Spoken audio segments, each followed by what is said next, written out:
Terima kasih, Tuhan memberkati, kiranya boleh menjadi berkat buat saudara-saudari sekalian. Baik, terima kasih Pak Andreas Himawan. Ada cukup banyak pertanyaan Pak, 33 yang sudah ada di Q&A, tapi saya pilih beberapa yang pastinya harusnya lebih cocok kepada tema Bapak, yaitu Dui Natur Kristus dan aspek teologis penyembahan kepada Yesus Kristus di masa gereja mula-mula. Nah, ada pertanyaan pertama tadi, karena pertama saya coba bacakan dulu ini. Dari Bapak Abel Ginting ada 2 pertanyaan di sini. Shalom, izin bertanya dari Pekanbaru. Apakah tidak teologis berdoa kepada Bapa dengan pikiran Yesus sebagai pengantar doa kita? Sering doa ditutup dalam nama Yesus, tetapi alamat doa kepada Bapa. Itu yang pertama. Apakah Bapak mau jawab atau saya bacakan yang kedua? Langsung saja saya jawab, Pak, daripada saya lupa. Sudah umur, Pak. Oke, silakan, Pak. Ya, tidak salah, sama sekali tidak salah. Saya tidak mengupas tadi itu. Memang Yesus adalah imam besar dan melalui namanya kita berdoa kepada Allah. Kadang-kadang justru ini kemudian orang mengatakan, enggak, kita tidak berdoa kepada Yesus, kita tidak menyembah Yesus. Yesus hanya jadi pengantara. Tidak. Alkitab bukan hanya bicara Yesus sebagai pengantara doa dan penyembahan kita kepada Allah, tapi kita boleh menyembah dan berdoa langsung juga kepada Yesus. Dan Alkitab jelas menegaskan hal itu. Tapi sebaliknya juga tidak salah, Pak, yang bertanya tadi, yaitu bahwa kita berdoa dan menyembah kepada Allah dengan perantaraan Yesus Kristus, karena Yesuslah yang membuka jalan untuk kita bisa datang kepada Allah sebagai Bapa kita dalam hubungan yang intim dalam ibadah dan penyembahan kita. Itu, Pak Oktav. Oke, yang kedua, Pak. Apakah Yesus sungguh-sungguh anak Allah secara ontologis, substansi, dan intrinsik? Bukan hanya sebagai sebutan analogis. Kalau demikian, apakah subordinasi tidak hanya dalam soal peran, tetapi soal siapa yang memperanakan siapa? Terima kasih, Pak. Mohon pencerahan. Ya, jelas dalam ceramah saya, dalam bacaan Alkitab saya, dalam tradisi teologi yang diturunkan oleh Alkitab dan Bapak-Bapak gereja, jelas sekali Yesus dipahami secara substansial sebagai anak Allah, sebagai pribadi logos yang menjadi manusia, bahkan disebut Allah itu sendiri, yang kemudian ketika diformulasikan dalam doktrin Allah Tritunggal, dia disebut sebagai pribadi kedua di dalam Allah Trinitas kita. Jadi itu substansial, itu ontologis, itu intrinsik, bukan sekedar pelekatan, sebutan, dan analogi dan metafora ke dalam diri Yesus Kristus.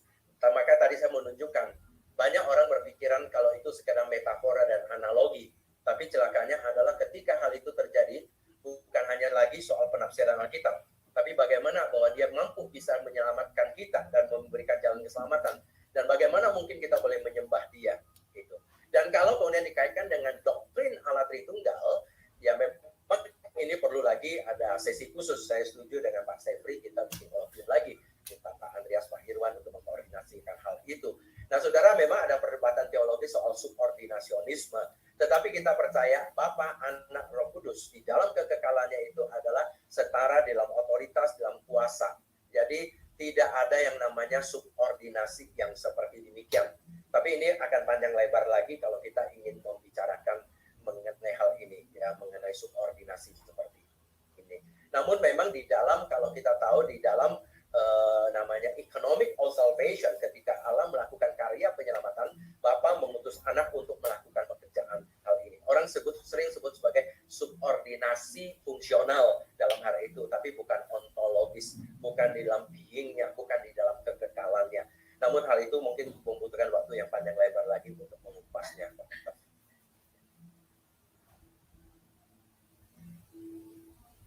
Ya, terima kasih, Pak. Berikutnya, Pak, dari Ibu Rasma, mohon bertanya, apakah kemanusiaan Kristus itu sudah sejak kekekalan atau ditambahkan garing dikenakan pada saat inkarnasinya? Lalu saat kenaikannya ke surga, Yesus naik dengan memiliki tubuh fisiknya. Apakah tubuh dan natur kemanusiaan Kristus berlangsung kekal? Jika demikian, bagaimana memahami kesempurnaan dan ketidakperubahan Kristus? dari kekekalan tanpa natur kemanusiaan dan berubah menjadi memiliki natur kemanusiaan sampai kekekalan. Terima kasih. Oke, pertanyaan pertama, memang ada kadang-kadang pemikiran-pemikiran teologis tertentu bahwa semenjak kekekalan Yesus sudah punya natur kemanusiaan. Tetapi kalau kita secara strict mengatakan natur kemanusiaan itu atau manusia itu adalah ciptaan, maka tidak mungkin ada dari sejak kekekalan. Bahwa Allah bisa menjadi manusia itu bukan sesuatu yang harus ada di dalam diri Allah sebelumnya, baru kemudian dia bisa realisasikan. Dia adalah pencipta, manusia adalah ciptaan, dia bisa menjadi manusia. Dia bisa mengambil natur manusia untuk dirinya, sekalipun sebelumnya dia tidak punya natur itu. Dan itulah yang umumnya lebih dipercayai, bahwa natur kemanusiaan Yesus itu diambil dan dia lekatkan, dia masukkan ke dalam dirinya pada saat waktu inkarnasi. Dan apakah kemudian dia dilepaskan di dalam kepercayaan teologi Protestan? Tidak. Ya, memang ada juga kalangan orang mengatakan seolah-olah begini, kalau kepercayaannya agak bersifat kayak Nestorian. Jadi Yesus menjadi tumpangan dari Logos. Ketika Yesus mau disalibkan, Logos itu pergi, maka manusia Yesuslah yang mati. Di dalam kepercayaan yang seperti yang tadi saya sebutkan, seperti Athanasius dan sebagainya, saudara sekalian, dan kemudian apalagi yang diteruskan oleh Calvin, tidak terjadi yang seperti demikian. Ketika Yesus mengambil natur manusia ke dalam dirinya, sebenarnya itu adalah bentuk cinta kasih yang luar biasa. Allah mengambil ciptaan masuk ke dalam kehidupannya. Dan ketika dia ambil, itu menjadi representasi sebagai Allah dan sebagai manusia untuk melakukan penebusan. Dan karena itulah maka ketika dia bangkit dan kembali ke surga, maka dia juga adalah membawa natur kemanusiaan yang sudah dimuliakan itu kepada dirinya di dalam kekekalannya. Mengapa demikian? Karena jelas dia tetap mewakili kita, yaitu manusia, sebagai imam besar, membela kita di hadapan Allah, dan dia akan kembali sebagai Yesus Kristus seperti dia datang pertama kali, yaitu sebagai Allah dan manusia. Apakah itu berarti ada penambahan? Saudara sekalian, penambahan itu bukan sesuatu yang asing bagi Allah. Allah dalam dirinya sudah sempurna dan lengkap. Dia menciptakan ciptaan itu menjadi umatnya, menjadi sesuatu untuk diambil kepada dirinya sendiri. Karena itulah maka begitu dia mencintai manusia, dia mengambil manusia untuk menjadi bagian dalam dirinya, ke dalam hatinya, ke dalam kehidupan yang paling dalam, ke dalam inner trinity-nya dia.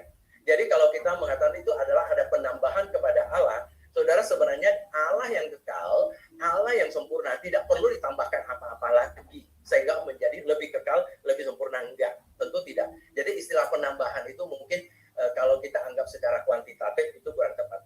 Tapi bahwa Allah tetap membawa natur kemanusiaan di dalam dirinya, di dalam inner trinity-nya, jelas sekali saudara, hal doktrin seperti itu kita tidak bisa menyangkal. Ya, kalau kita menyangkal itu, berarti seolah-olah Yesus memang menumpang pada satu pribadi manusia, kemudian dia lepas pada waktu dia disalibkan, atau waktu dia kembali ke surga, dan sekarang dia tidak lagi mewakili manusia. Sehingga apa yang dia kerjakan di kayu salib pada kedatangan yang pertama, dengan nanti pada kedatangan kedua, itu pribadi yang dua berbeda sama sekali. Ya, dan umumnya itu tidak dipercayai di dalam teologi Kristen, dalam pemahaman teologi yang seperti demikian. Terima kasih Pak Oktav, itu jawaban saya. Baik, dengan jawaban yang diberikan Pak Andreas barusan, terjawab saya rasa ini pertanyaan Pak Heri Adi, Bapak Fahmi Doni, dan Bapak Marlon Tahi mengenai apakah keberadaan Yesus yang sudah naik surga masih dalam kondisi duinatur. Nah, sudah terjawab saya rasa ya. Nah, sekarang ada pertanyaan dari Pak Timotius Purnomo. Terima kasih Bapak Pendeta Andreas, sangat jelas paparan Bapak. Jika ada tuduhan terhadap Konsili Nisea tahun 325 yang menghasilkan kredo iman rasuli sebagai premis yang menyandera kebanyakan orang Kristen di sepanjang zaman tentang duinatur Yesus Kristus, bagaimana tanggapan Bapak? Silakan Pak. Ya, jelas banyak sekali orang beranggapan bahwa Konsili Nisea khususnya, kemudian diteruskan beberapa konsili lain ya dari sejak abad keempat, itu kayak menjadikan Yesus sebagai Allah, yang sebenarnya Yesus sebelumnya bukan sebagai Allah. Terus kalian, itu adalah satu pemikiran yang sangat historis. Karena sebelum Nisea, itu bapak-bapak gereja itu sudah bicara mengenai Yesus sebagai Allah. Istilah homoousios sudah ada sebelumnya. Origen memakai istilah itu. Dan kita tahu perjanjian lama, perjanjian baru maksud saya, itu juga tegas mengatakan Yesus sebagai Allah. Jadi Nisea sebenarnya itu lebih merupakan merangkumkan, karena adanya ajaran-ajaran yang dianggap tidak tepat seperti Arianisme, kumpullah orang-orang untuk merangkumkan apa yang menjadi kepercayaan Kristen. Ya saudara, biasanya begitu, kekristenan tidak terdesak untuk merangkumkan sesuatu dengan jelas, dengan poin-poin yang jelas sebelum ada krisis muncul. Ketika krisis muncul, mereka kumpul untuk membicarakan.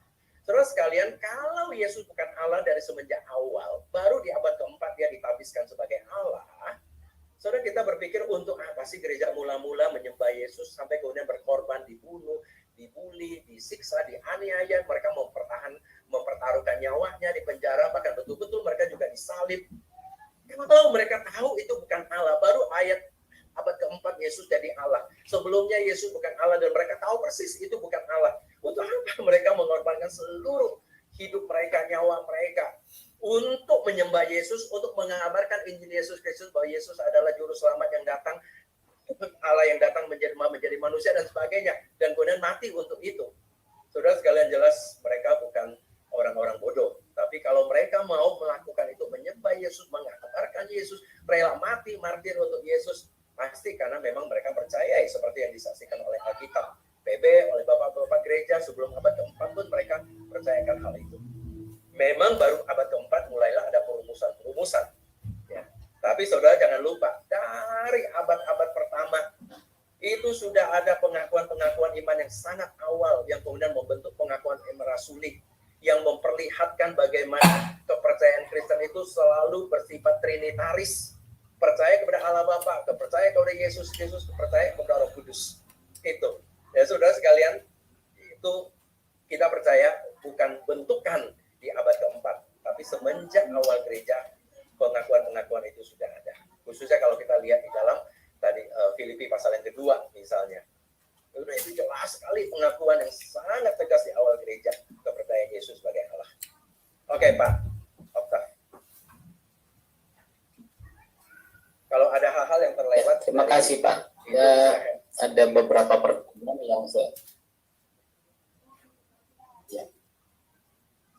beberapa pertanyaan yang saya lihat mirip ya, dari Pak Janen T dan Christian Agung. Bagaimana menjelaskan kedua-tunggalan? Tapi saya rasa beberapa udah Bapak jawab juga.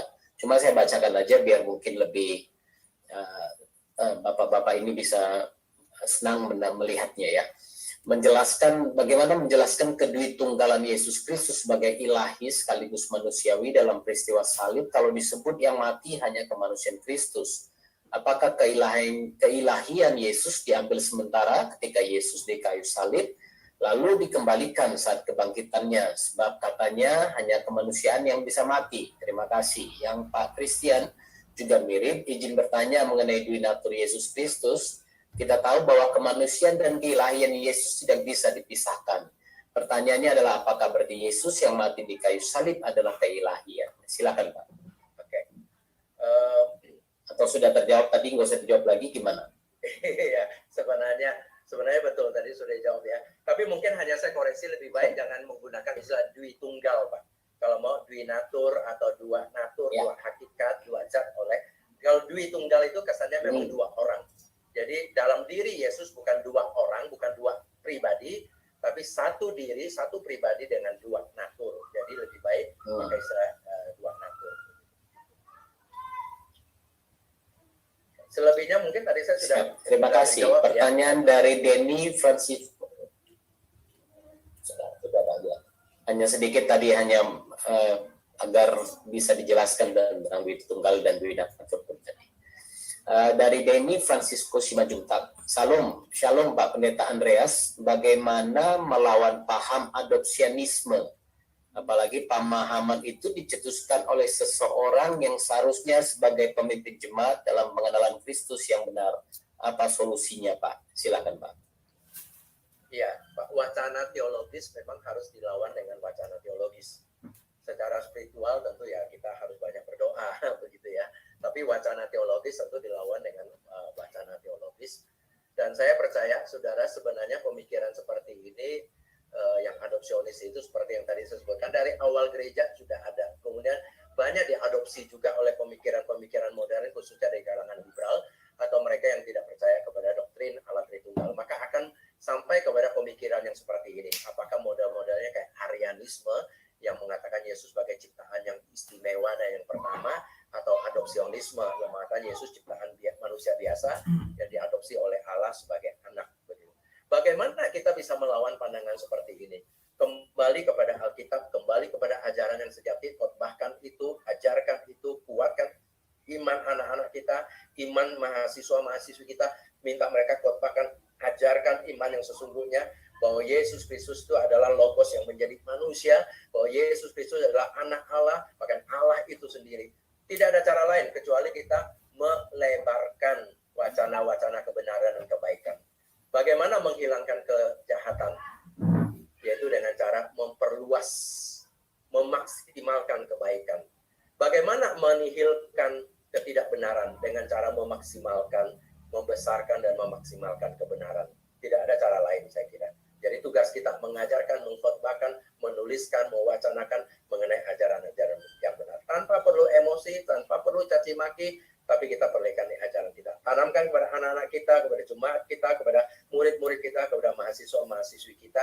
Ajarkan secara sistematik, ajarkan dengan bukti-bukti yang sangat jelas dalam secara alkitabiah, dan pengajaran-pengajaran rasuli, pengajaran-pengajaran bapak-bapak gereja, minta mereka ajarkan, mereka khotbahkan, hidupkan dalam hidup sehari-harinya mereka. Saya kira itu, tidak ada cara lain. Silakan Pak. Mantap Pak. Jadi bukan hanya teologis, historis dan lainnya juga harus dilihat Pak ya. Iya. Baik, pertanyaan dari Petrus Pak. Pak Petrus, jika Yesus adalah Allah sejati, bagaimanakah kita memahami ayat dalam Kisah Rasul 7 ayat 55 sampai 56 di mana Stefanus melihat ada dua pribadi Allah secara fisik, Allah Bapa dan Yesus di samping kanan Bapa. Apakah ini berarti Stefanus sungguh-sungguh melihat dua pribadi Allah secara fisik atau metafora? Saya hubungkan sedikit dengan ada Pak Manopo. Apa dan bagaimana implikasi teologis dan pemahaman bahwa Yesus adalah Tuhan yang sehakikat dengan Allah tapi tidak sederajat. Sama seperti dua orang manusia yang sehakikat tetapi tidak sederajat. Terima kasih. Oke. Silakan Pak. Yang kedua dulu Pak ya. Saya tidak pernah mengatakan Yesus tidak sederajat. Justru sebaliknya. Ya. Yesus sehakikat dan sederajat. Yang waktu saya menjawab pertanyaan seorang Bapak tadi juga saya tegaskan itu. Justru sederajat. Ya, sehakikat sederajat homoousios. Satu sama dan satu di dalam otoritas, dalam kuasa, ya, dalam kemuliaan. Jadi tidak ada yang namanya subordinasi, apalagi subordinasi dalam pengertian derajat. Tidak ada subordinasi di dalam kekekalan. Jadi kita harus tegas memegang itu. Ya, Yesus bukan demigods gitu ya, kayak Arianisme berpikiran seperti itu. Allah kecil, Allah level 2, bukan seperti itu. Demikian pula dengan Roh Kudus. Ya. Jadi itu yang pertama. Tadi pertanyaan kedua, yang pertama itu apa Pak? Itu tadi saya jawab pertanyaan kedua. Pertanyaan jika Yesus adalah Allah sejati, bagaimana kita memahami yang Stefanus Pak? Ya, Stefanus melihat. Ya. Saudara sekalian, Stefanus melihat itu seperti apa? Jelas itu memang vision. Nah, vision seperti yang dilihat oleh Yohanes di dalam kitab Wahyu. Kita melihat bahwa persis seperti Stefanus melihat ke atas, melihat Yesus ada berdiri di sebelah kanan Allah. Jelas sekali, saudara sekalian, itu satu penggambaran bahwa Yesus yang adalah Logos yang menjadi manusia, yang sudah kembali ke dalam kemuliaan. Dia mengatakan dia duduk di sebelah kanan Allah, itu adalah lambang kemuliaan. Dan dia melihat Yesus bukan hanya duduk, tapi berdiri yang siap membela Stefanus. Pengertiannya jelas sekali bahwa Stefanus tidak melihat dua Allah. Dia melihat Allah Tritunggal yang punya 3 pribadi, tapi dijelaskan, dilihatkan kepada kita bahwa dia melihat Yesus. Seperti yang di dalam kitab Wahyu, ya, anak domba. Itu penggambaran siapa? Yesus. Yesus siapa? Itu Tuhan.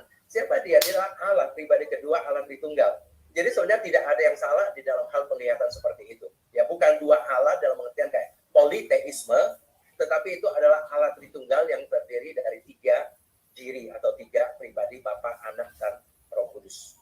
Jadi bahkan dilihat oleh Stefanus ketika Yesus berdiri di sebelah kanan Allah sebagai satu simbol kemenangan, sebagai simbol dari apa yang Yesus kerjakan. Dia sudah menang, dia duduk dalam kemuliaannya, dan dia berdiri untuk membela Stefanus. Saudara, itu adalah penghiburan yang luar biasa.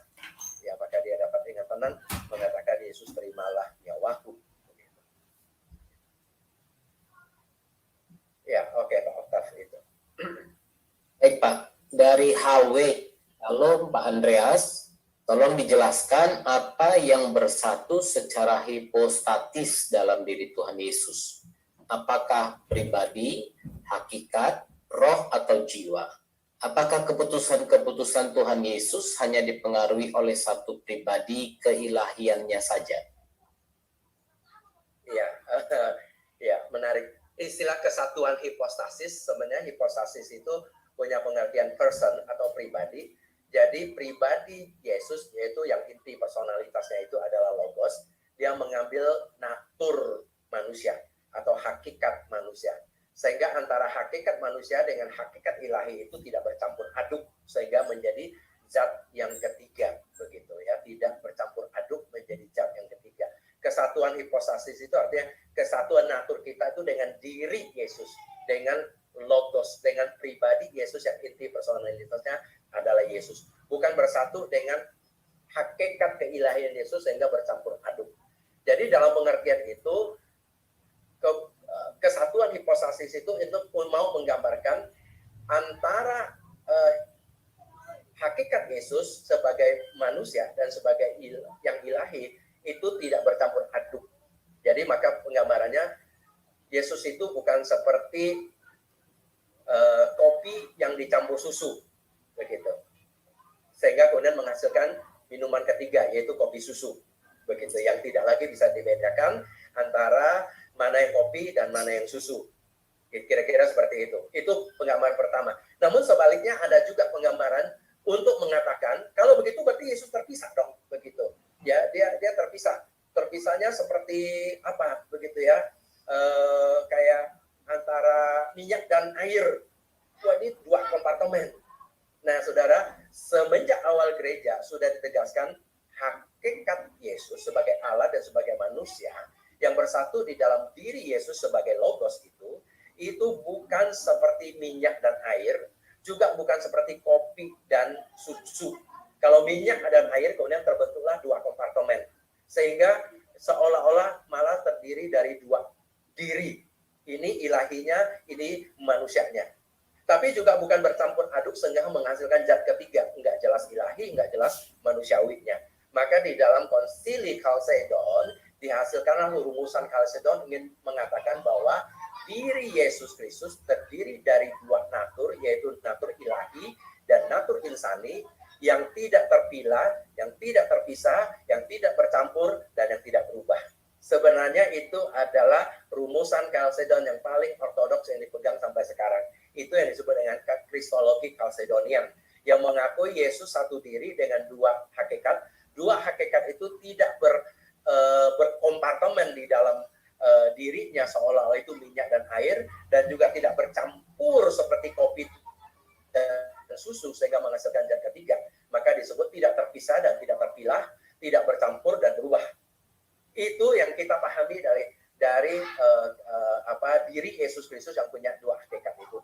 Sehingga kalau kita ingin mengatakan ketika Yesus mau makan, siapa yang makan? Kita nggak bisa bilang, oh itu natur manusianya. Enggak, itu diri Yesus yang punya dua natur itu. Who Jesus is itu yang makan. Who-nya yang makan. Yang punya dua natur. What-nya enggak. Kan kita kalau mengatakan seseorang itu who-nya, begitu kan. Yesus yang tidur, yaitu dia sebagai Allah dan manusia. Yesus yang mati di kayu salib, ya dia sebagai Allah dan manusia. Jadi itu tidak terpisah, tapi juga tidak bisa bercampur aduk menjadi zat yang ketiga. Itu yang senantiasa menjadi kepercayaan di dalam konsep kepercayaan konservatif yang diturunkan oleh Chalcedonian, ya konsili Chalcedon. Jadi tidak terpilah dalam dua kompartemen. Jangan seolah-olah yang pertanyaan sebelumnya tadi ya Pak Oktav itu rohnya pergi dan kemudian manusianya mati. Enggak yang seperti itu sekali lagi berarti dua kompartemen, dan kalau dua kompartemen seperti itu berarti dua diri yang Yesus hanya menjadi manusia bisa ditumpangi oleh Sang Logos itu. Demikian Pak Oktav. Terima kasih, Pak. Selanjutnya dari Reynold Robot, izin bertanya, bagaimana orang yang menyangkal keilahian Yesus secara ontologis, tetapi dapat menghidupi kekudusan dan kesucian? Apakah dampak dari keselamatan mereka yang menyimpang? Terima kasih penjelasannya. Oke, ya. Mungkin yang dimaksud dengan kekudusan dan kesucian itu adalah hidup moralnya baik. Mahatma Gandhi juga meneladani Yesus dan moralnya sangat baik. Tapi kalau kekudusan, kesucian dalam arti bahwa dia didamaikan dengan Allah melalui pengorbanan Yesus Kristus. Dia disatukan kembali dengan Allah melalui Yesus Kristus, union with Christ. Dia diangkat menjadi anak Allah yang kemudian boleh mengalami shalom bersama Allah dan hidup yang kekal. Dan dari situlah kemudian dia mengeluarkan buah-buah kesucian dan buah-buah kekudusan. Jelas itu tidak. Kalau Anda tidak percaya Yesus sebagai juru selamat, sebagai Tuhan dan sebagai Allah yang menyelamatkan, yang memberikan jalan keselamatan, yang dengan melaluinya kita bisa kembali kepada Allah, maka Anda tidak akan punya doktrin keselamatan yang bersifat substansial. Yang didapatkan adalah doktrin keselamatan yang bisa moralistis tadi itu. Yaitu apa?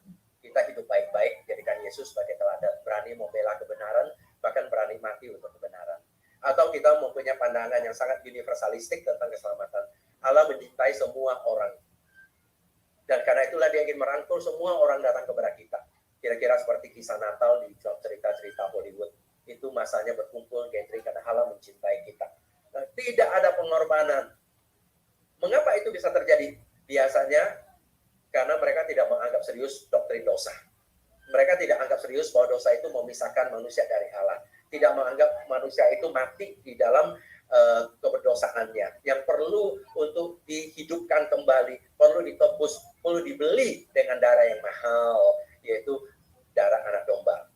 Darah manusia saja tidak mahal, saudara. Itu setiap saat bisa dikorbankan. Tapi Allah yang menjadi manusia, mencurahkan darahnya di kayu salib, itu darah yang mahal. Jadi kalau tidak punya Yesus sebagai Allah, Anda tidak mungkin punya keselamatan yang dalam pengertian yang substansial seperti diajarkan oleh perjanjian baru. Mungkin masih bisa menggunakan istilah keselamatan, tapi pengertiannya mungkin humanisasi, pembebasan, moralitas yang lebih baik, hidup yang diikat oleh cinta kasih, dan sebagainya. Dan bukankah teologi-teologi liberal memang senantiasa senang mengajarkan pengajaran-pengajaran yang seperti ini. Ya.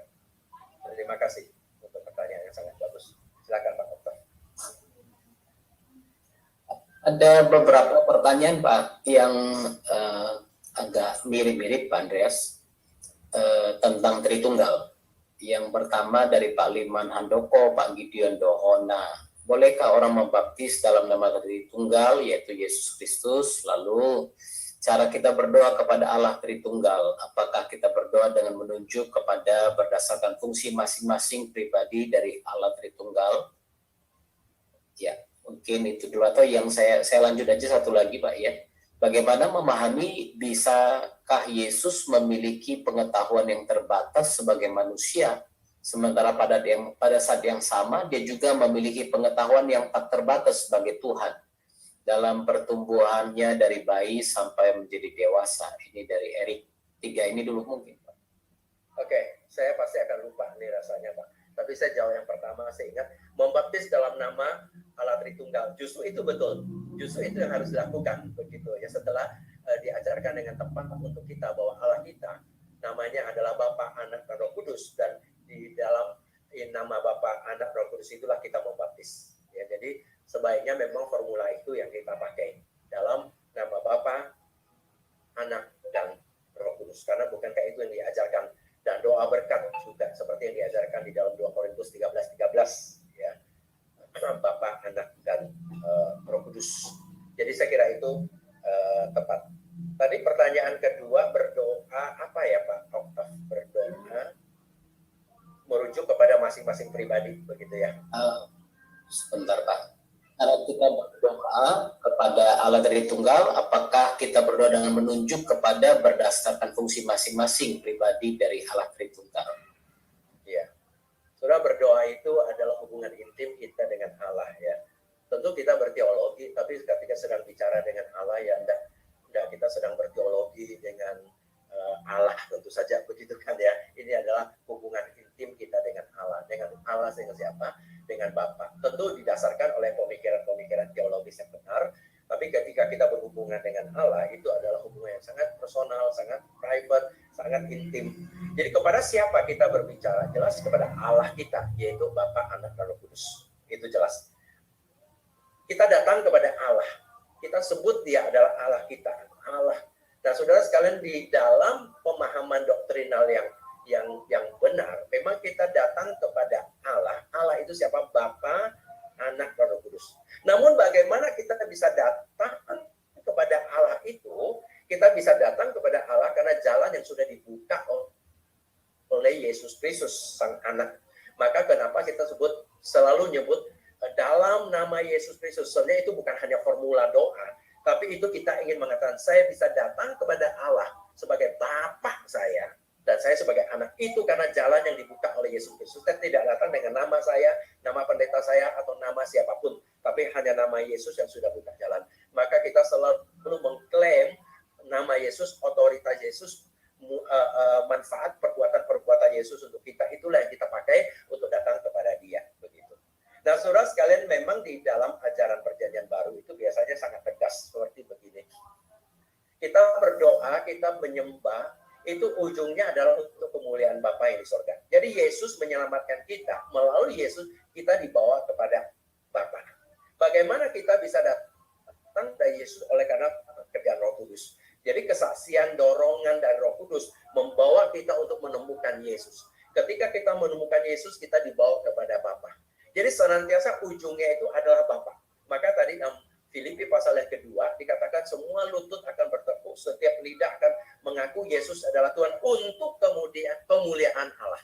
Jadi akan kembali kepada Bapa. Itu adalah modelnya. Jadi kalau kita mengatakan doa kepada Bapa, ya jelas itu sesuatu yang sangat tepat. Doa kepada Allah kita yang Tritunggal itu sangat tepat. Doa kepada Allah melalui dan di dalam nama Yesus Kristus itu sangat tepat, begitu. Jadi tidak ada salah di dalamnya. Kita tidak perlu kali secara sangat teknis teologis merujuk yang tadi ya mungkin tadi istilahnya itu berdoa dengan kepada fungsi-fungsi Allah, Bapa, Anak, dan Roh Kudus. Ya.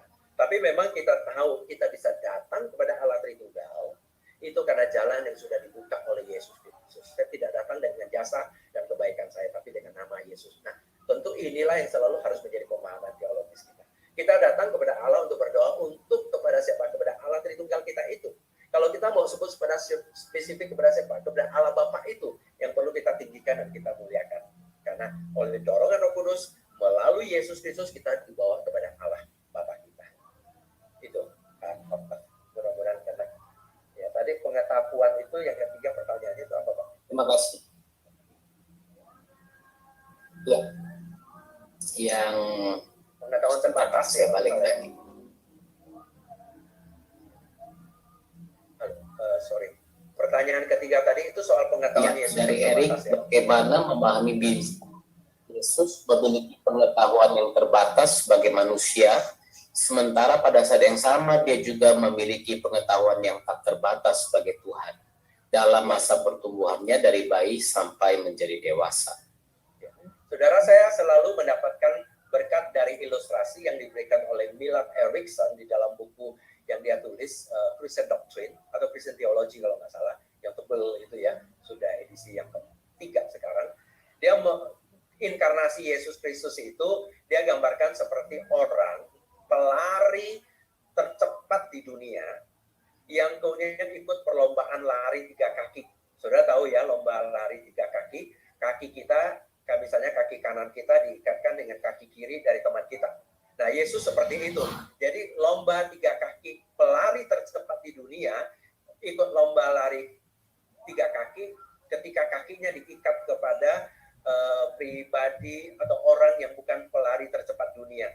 Jelas dia secara status adalah pelari tercepat di dunia, dan itu tidak bisa dinihilkan. Tetapi dalam masa inkarnasi seperti itu, jelas ada keterbatasan manusiawinya dia. Dan itulah sebenarnya untuk menggambarkan bagaimana di dalam hal-hal tertentu kita bisa melihat Yesus bisa lapar, Yesus butuh tidur, dan kalau dia mengatakan dia tidak tahu, misalnya, dan sebagainya. Itu bukan sesuatu yang berbohong, tapi memang ada keterbatasan tertentu. ini adalah misteri juga yang kita tidak bisa kupas seluruhnya, tetapi dari ilustrasi itu soalnya kita bisa memahami inkarnasi, yaitu Yesus mengambil ciptaan ke dalam dirinya, mengambil manusia ke dalam dirinya, itu sebenarnya yang disebut dengan mengosongkan dirinya, itu bukan meniadakan apa yang ada pada diri Allah, tetapi menambahkan atau mengikatkan dirinya kepada sesuatu yang lebih lemah, sesuatu yang lebih terbatas. Itu jelas adalah suatu pengosongan sebenarnya, ya, seorang yang maha kemudian diikatkan dengan yang terbatas. Jadi itu yang tadi disebut dengan adanya keterbatasan di dalam masa inkarnasinya Tuhan Yesus Kristus itu. Oke, Pak Oktav, itu jawaban saya. Pak Andreas sudah bisa sekitar 5 menit ini, Pak. Ya, jawaban Pak Andreas sudah menjawab pertanyaan Pak Adri juga. Ini ada Pak Tafib Sulaiman ini yang bertanya beberapa kali, mohon katanya dijawab. Nah, saya bacakan ya Pak ya. Bagaimana menurut Bapak konsep Sabellianisme yang menyatakan Allah Bapa berinkarnasi menjadi Allah Anak atau Tuhan Yesus? Nah, yang kedua, tadi terpotong, saya lanjut di bawahnya. Tepatnya pertanyaan saya, bagaimana menurut pendapat Bapak konsep Sabellianisme atau Patrianisme yang menyatakan bahwa pribadi Bapak menjelma jadi Yesus dan kemudian menjadi Roh Kudus? Tolong dijawab, ini sangat penting buat saya, katanya. Terima kasih. Betul, Pak. Nah, ini juga salah satu model pemikiran orang yang anti-trinitarianisme, yang tidak ingin mendefinisikan trinitaris itu sebagai tiga diri atau tiga pribadi Bapa, Anak, Roh Kudus sebagai tiga pribadi yang berbeda dan tiga pribadi yang berbeda di dalam satu waktu yang sama, begitu. Nah, Sabellianisme itu mengajarkan bahwa Allah sebenarnya satu pribadi dan satu hakikat. Jadi ada waktunya dia mewahyukan diri sebagai Bapa, ada waktunya dia mewahyukan diri sebagai Anak, ada waktunya dia mewahyukan diri sebagai Roh Kudus. Tapi itu bukan tiga pribadi yang berbeda, itu hanya tiga model pewahyuan yang berbeda, begitu.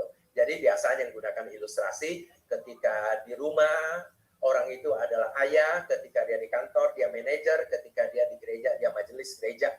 Orang yang sama, tiga fungsi atau tiga model tugas, tiga model penyataan dirinya.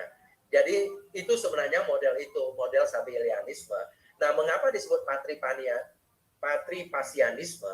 Itu patri itu Bapak, passion itu pasianisme itu passion, yaitu bahwa Bapak yang menderita. Artinya yang mati di kayu salib atau yang menderita di kayu salib itu adalah Bapak yang Bapak yang dalam masa ketika inkarnasi dialah yang menjadi manusia, begitu. Jadi bukan pribadi kedua tapi pribadi yang sama itu, sehingga Bapak yang menderita di atas kayu salib, kira-kira seperti itu. Maka dulu awal gereja ada yang mengajarkan karena satu diri, maka pencipta ini yang kemudian menderita di atas kayu salib.